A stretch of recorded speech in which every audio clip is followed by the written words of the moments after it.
Happy holidays. Want to give your host a gift? Consider subscribing, rating, and reviewing the show this holiday season. It really helps the show grow. From all of us at Believe, have a Merry Christmas, everyone, and a happy holiday. Welcome to the Covert Narcissism Podcast. I'm your host, Renee Swanson. I am not a therapist, and you are not a victim. Today, we're continuing our series on the physical symptoms that you didn't know were trauma responses. If you listened to part 1, you know we covered some of the most common and some of the most subtle and thus confusing signs that your body's been living in survival mode. This is things like jaw tension, tinnitus, neck tightness, eye twitching, these subtle muscle patterns that come from long-term hypervigilance. We looked at how covert narcissistic abuse activates chronic fight or flight, why your nervous system goes on high alert, and how these symptoms often begin long before you consciously recognize that the relationship is unsafe. Part 1 was about understanding those early warnings that your body's been sending you for years. And if you missed that episode, I strongly encourage you to go back and listen to it. It gives you the foundation that you need to understand why your body reacts the way it does. And everything that we cover today will make even more sense with that context. See, part 2 continues that exploration. In this episode, we're moving deeper into the next set of physical symptoms that so many survivors experience, but they don't always connect it to trauma, or maybe you connect it, but not quite enough. This is chest tightness, that heart armor feeling. It's digestive issues, the shutdown of the gut during stress, sleep disturbances, the body's just inability to fully power down. These symptoms are incredibly common when dealing with covert narcissistic abuse, yet they are widely dismissed. We overlook them, we power through, I can do this, we white knuckle it, and our body just keeps screaming louder because your body is going to keep communicating with you. Today, we're going to break down why these reactions happen, how the body's trying to protect you, and what you can do to begin to soften these patterns and kind of get back onto speaking terms with your body. Now let's continue the conversation that your body's been trying to have with you. I want to start by talking about this chest tightness. It is often misunderstood as anxiety, but for trauma survivors, it's more complex than that. Anxiety is a piece of it, no doubt, but this is a bracing. It's a protective shield over the most vulnerable part of you, your heart, but it's a bracing for what's about to come or what you're expecting to happen. One survivor described it like this: I feel like I had an invisible plate over my chest. Nothing could get in, but nothing could get out either. Chest tightness shows up when you've spent years avoiding emotional explosions, when you've learned that your feelings aren't safe, that you're told that you're too sensitive. It shows up when you had to regulate someone else's reactions, and when you learn to shrink yourself, to shrink your presence, your thoughts, your feelings, your needs. It's the physical manifestation of don't expose your heart because it's not safe here. So think of it like a layer of armor that your body is building around your heart. Now, what helps with this? Number 1, lying on the floor with a rolled towel under your spine. This gentle chest opening position counteracts years of protective curling inward. Think of it as rotating your back or expanding your back in the opposite direction of curling forward. This lengthens the front of your body, releases the muscles around the sternum, and signals to your nervous system that you don't need to brace right now. Number 2 is slow, open-armed stretches, extending your arms outward and back. It's the same concept of trying to do the opposite of curling forward. This allows your chest to expand, reversing this instinctive guarded posture, this guarding, frame that we take. And this is what trauma creates. Instead, this encourages openness, both physically and emotionally, and it softens that tightness that comes from the long-term self-protection. Number 3 is heart breathing. Now, that may sound weird because your heart can't breathe, but you can imagine breath moving through your sternum. While you're breathing, visualize your breath entering and exiting through the center of your chest. This visualization helps to reconnect you to an area of you that you've unconsciously armored. And therefore you've kind of lost that connection with your own heart. Many victims of covert narcissistic abuse say, I don't even know who I am anymore. I don't know what my feelings are anymore. You've lost that connection with your own heart. So this imaginary, visualization here supports deeper, fuller breathing and reduces that constricted feeling that you have around your heart when you're dealing with the stress of covert narcissism. Number 4 is very similar, but a different way it plays out. It's gentle tapping on your chest. This gentle tapping softens your defensive reflex. It activates the vagus nerve and it disrupts this automatic bracing response.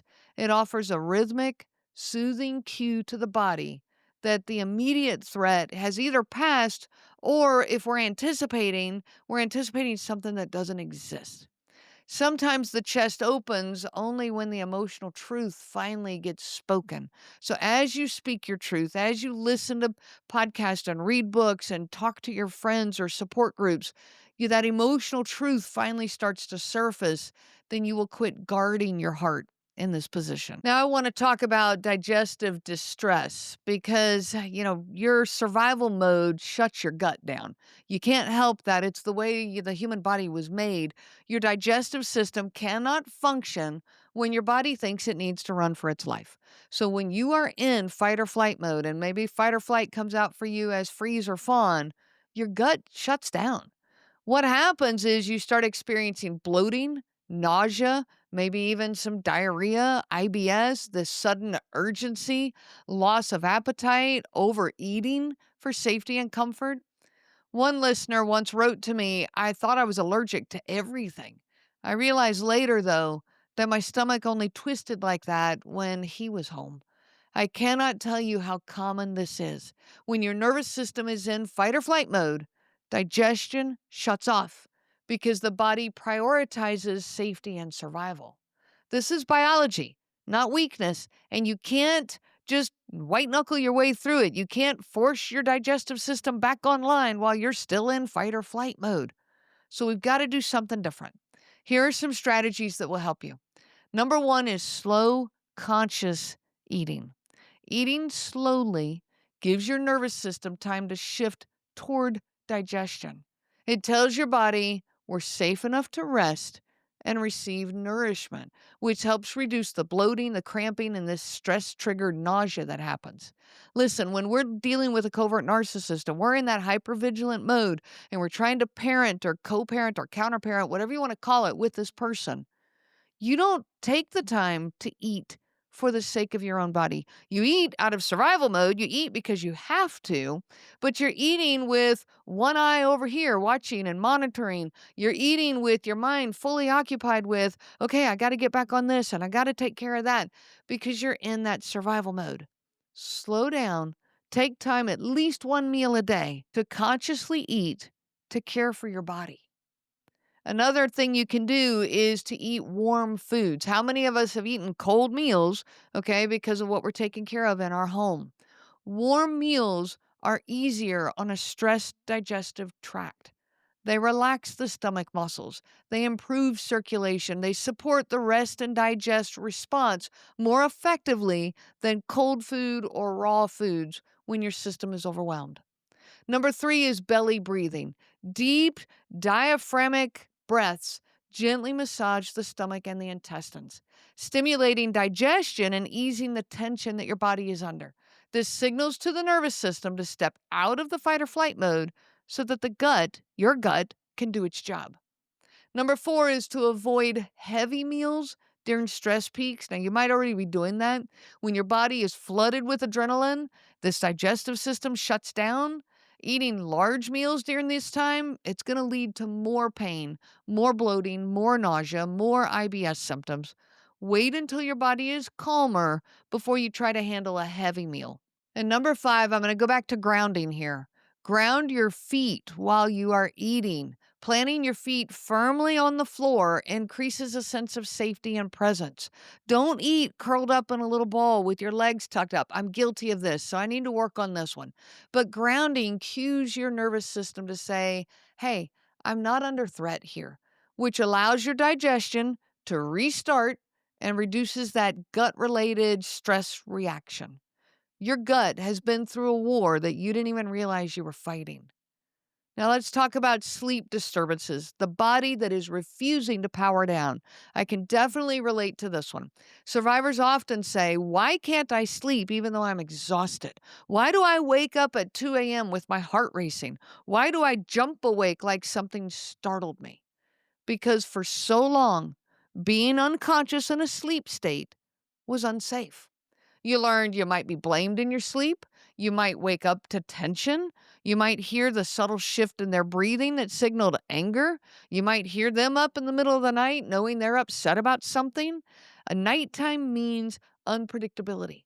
Survivors often had to stay lightly. Support for this podcast is brought to you by Walden University. Ever catch yourself thinking, what if I could go after what I actually want and really make a difference? You're not alone, and that's exactly why I want to tell you about Walden University. For over 50 years, Walden has helped working adults like you get the W, with the knowledge and skills to build the future you want and make a difference where it matters most. If you've been waiting for the right moment, this is it. Head to waldenu.edu and take that first step. Walden University. Set a course for change. Certified to operate by Chev. Aware even while trying to rest or sleep. You feel like you're sleeping with one eye open all night. That's not insomnia. That's a trauma-adapted nervous system refusing to fully power down. So what helps? Let's talk about some strategies here. A predictable nighttime routine. You've probably heard this before, but listen, it's powerful. A consistent pre-bed routine teaches your nervous system what to expect. Predictability creates safety, and safety allows the body to shift out of hypervigilance and into rest. Look, you can't just force your body to do something when your body doesn't feel safe. You've got to start communicating with your body. Even small rituals, the same tea, the same sequence of steps to get ready for bed, the same piece of music that you listen to at night. These help your brain to power down. Number 2 is weighted blankets. The gentle pressure of a weighted blanket activates deep pressure receptors in your body, calming the nervous system and reducing nighttime startle responses. It provides a sense of containment, of security, something that many survivors don't feel in their own home environment. Number 3 is breathing in on 4 and out on 8, a longer exhale. Extending the exhale signals the vagus nerve to slow the heart rate down and reduce your adrenaline. This breathing pattern is one of the fastest ways to move from tired but wired into genuine relaxation. Number 4 would be to journal unfinished thoughts before bed. When you write down the worries, tasks, and emotional residue of your day, your brain no longer feels responsible to hold on to them all night long. It's like you're kind of clearing the mental clutter that often keeps survivors alert and waiting for something to go wrong during the night. Number 5 is to reduce stimulation before sleep. Lower your lights, turn off your screens, choose quiet activities that help deactivate the parts of your brain that are associated with that hypervigilance. This gives your nervous system the runway that it needs to transition into rest instead of staying stuck in alert mode. And last, number 6, creating symbolic safety. A closed door, dim lighting, quiet music. Your body responds strongly to environmental cues. A closed door may signal privacy. Dim lights tell the brain it's time to wind down. Soft music or white noise that can drown out the silence that once felt dangerous. These symbolic gestures communicate to your body you are safe enough to sleep. Your nervous system must be shown, not told. It has to be shown that nighttime is safe now. Every single one of these physical symptoms, tinnitus, jaw clenching, chest tightness, digestive stress, sleep problems, eye twitching, comes from one core truth. Your body adapted to an unsafe environment. Your symptoms are evidence of your strength, not your weakness. You survived by being alert, by clenching, by scanning, bracing, shutting down unnecessary systems so you could keep functioning, listening for danger even inside your own ears. Your symptoms were never random. They're not the problem. They're the warning signs. They're actually extremely intelligent and trying to get your attention. So let's talk about overall what you can do to support your body as it heals. Here are 5 simple, powerful ways that you can begin helping your body come out of survival mode. Number 1 is notice the pattern. When does the symptom get louder? When does it quiet down? Your body is talking to you and you need to listen to it. You listen when you're hungry. You listen when you're tired. You need to listen to it when your body is not feeling safe. Start noticing the pattern. How is your body communicating to you? What are the symptoms or the things that it turns to, the signs that it shows you that you're not feeling safe? Number 2 is to regulate before you investigate. If your chest tightens or your ears ring or your jaw locks, pause, breathe, slow down the exhale, let your body feel your presence again. Go through the steps that are specific to that particular symptom that you are dealing with. Then you can start to investigate why your body is communicating with you. Number 3 is reduce internal pressure. Your body often reacts more to anticipation than to actual danger. Listen, when you're dealing with covert narcissism, we spend a whole lot of time anticipating the problem. This is when you're stuck in that survival mode. But it's time to now ask yourself, what am I expecting right now that feels unsafe to me? That question alone, with curiosity, can help to reduce that internal pressure. Number 4 is to release the tension gently. A few seconds of jaw release, shoulder rolls, grounding your feet, any of these can interrupt the entire fight or flight cycle.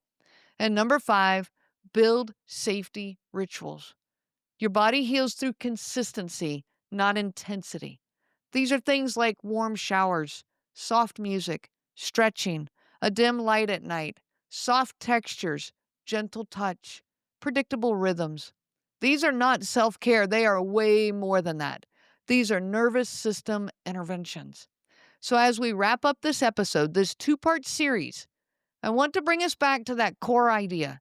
Your body communicates with you through its discomfort.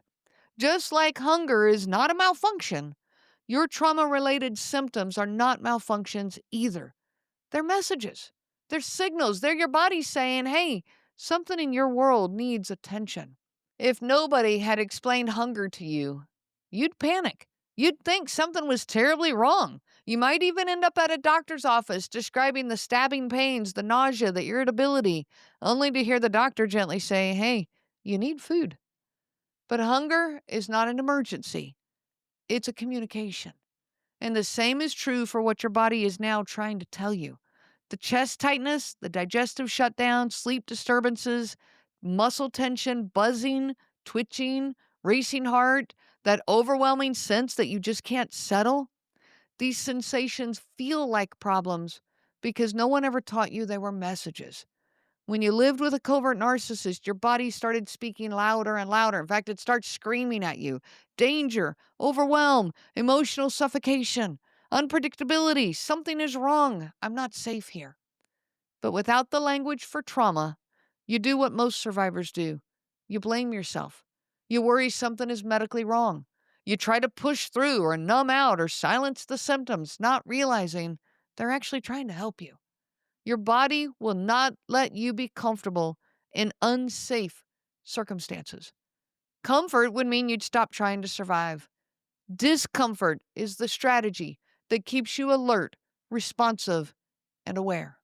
It's your body saying, please don't ignore what's hurting you. Please don't normalize what's breaking you down. Please don't stay in environments that require constant fight or flight. Your body is screaming for your help. And now, finally, you have the knowledge to understand its signals. Your body's been speaking for a long time. It's time to start listening. I wish you so much peace on your journey of healing. If these episodes are resonating with you and you need help remembering all the different things to start looking for and how to communicate with your body, I invite you to join my mailing list so that I can send you a trauma symptom workbook. That workbook is in process right now. When you join my mailing list, you actually get a different freebie right now that's a boundaries workbook. But this trauma symptom workbook, I'm going to be sending out to everybody on my mailing list. So jump on that mailing list, covertnarcissism.com. And if you miss it, simply send me an email or a message through Facebook, find me, and ask for your copy of the workbook. This is free and available, and I'm ready to hand it to you now so that you can get on that path of healing.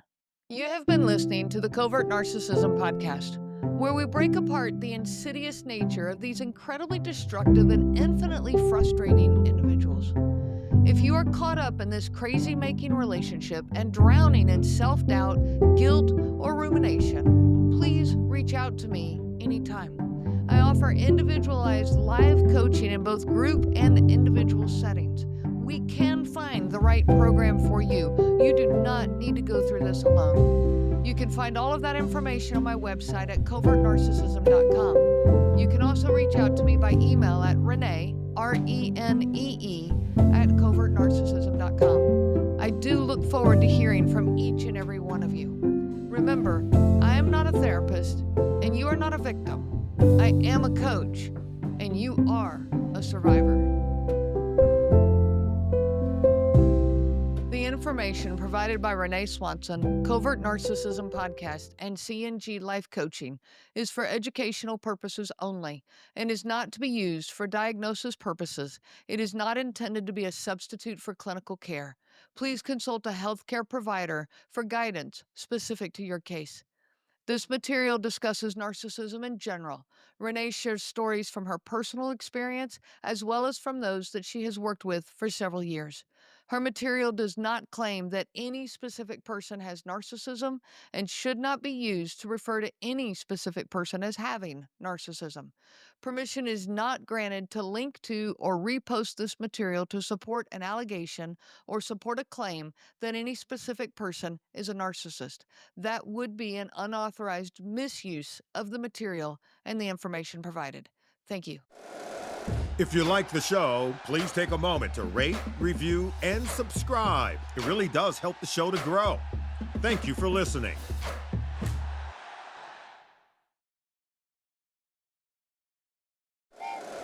Happy holidays! Want to give your host a gift? Consider subscribing, rating, and reviewing the show this holiday season. It really helps the show grow.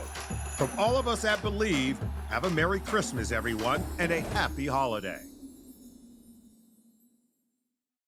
Did you grow up with a Jekyll and Hyde parent, the kind you had to tiptoe around just to keep the peace? So did I. I'm therapist Tori Wixel. Every Tuesday on my podcast, You're Not Crazy, I talk about what it's actually like to grow up with a toxic parent. We dive into the reality of what it means to be a cycle breaker and an emotionally healthy adult when all you saw growing up was what you didn't want to do. If you're ready to stop questioning your own sanity, tune in to You're Not Crazy wherever you listen to podcasts.